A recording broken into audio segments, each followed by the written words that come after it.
Հակակոռուպցիոն քրեական դատարանում շարունակվում են Հայաստանի Հանրապետության նախկին գլխավոր դատախազ, քննչական կոմիտեի նախկին նախագահ Աղվան Հովսեփյանի գործով դատական նիստերը։ Ըստ մեղադրանքի նա տարիներ շարունակ զբաղեցնելով բարձրաստիճան պետական պաշտոններ ներգրավված է եղել ապօրինի ձեռնարկատիրական գործունեության, պաշտոնական լիազորությունների չարաշահման, կաշառք ստանալու, ինչպես նաև հանցավոր ճանապարհով ստացված գույքի օրինականացման գործընթացներում։ Դատարանը վկաների հարցաքննության փուլում է։ Հերթական դատական նիստը անցկացվեց մայիսի 14-ին, նիստի ընթացքում հարցաքննվեց գործարար Վարշավ Ղարիբյանը։ Իր խոսքով նա մտերիմ հարաբերությունների մեջ է եղել Աղվան Հովսեփյանի հետ մինչ այն պահը, երբ իրեն տարբեր գործերով մեղադրանքներ են առաջադրվել։ Այդ ամեն ինչը քրեական գործից հետո փոխվեց, թե շարունակեց նույն վիճակով մնալ այդ հարաբերությունները։ Չէ, այդ հարաբերությունները մի քիչ ավելի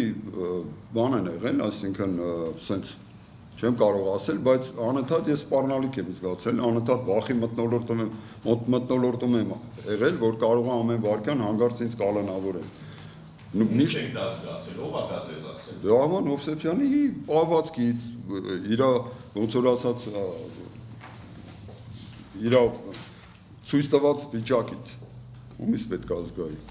Վկան հայտնեց, որ քրեական գործերի ընթացքում Շանթ հեռուստաընկերության 50%-ը նվիրաբերել է Աղվան Հովսեփյանի որդուն Արմեն Հովսեփյանին։ Ղարիբյանի խոսքով Աղվան Հովսեփյանը ստեղծել է իրավիճակ, որից ինքն այլ ելք չի տեսել։ Ցույց է տվել, որ առանց իրա, ասենք, ես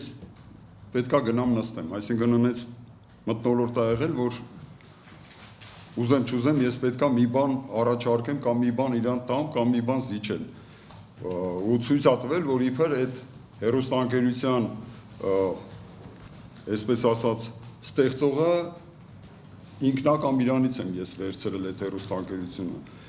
Իսկ այն դեպքում, որ այդ հեռուստաընկերությունը գիշեր-ցերեկ ծառայել է ապարան հայրենակցականի համար, այսինքն ես իմ կամքով ներդրումներ եմ արել հեռուստաընկերությունում, որպես ընկեր, որպես մտերիմ ծառայեցրել եմ, բայց հեռուստաընկերության 50%-ը նվիրեմ իր տղային, ոչ մի տենց կարիք չպետք է լիներ։ Ինչի պետք է նվիրեի։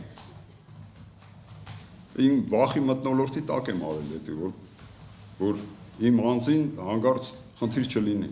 Վկան իր խոսքում մի քանի անգամ ևս նշեց, որ բաժնեմասերը նվիրել է ճնշման տակ։ Դատարանում վկաների հարցաքննությունը կշարունակվի նաև հաջորդ նիստերին։ Հաջորդ դատական նիստը կկայանա հունիսի 26-ին։